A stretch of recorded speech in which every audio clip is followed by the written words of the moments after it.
சீரத்திலும் சூரத்திலும் ஈடு யாரு? அவன் வார்த்தைக்கு தான் கட்டுப்படும் எங்க ஊரு.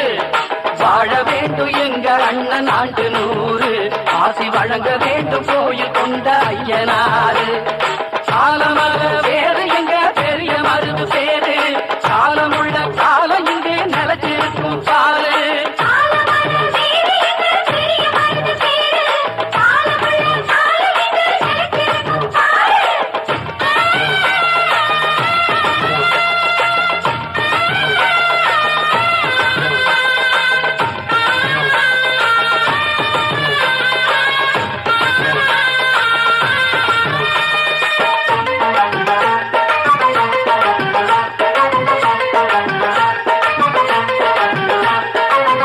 புஞ்சைக்கும் பஞ்சங்கள் இல்லாத பாண்டிய சீமையிலே அழகிலுக்கும் புல்லுக்கும் நீர் வந்து வாயிரம்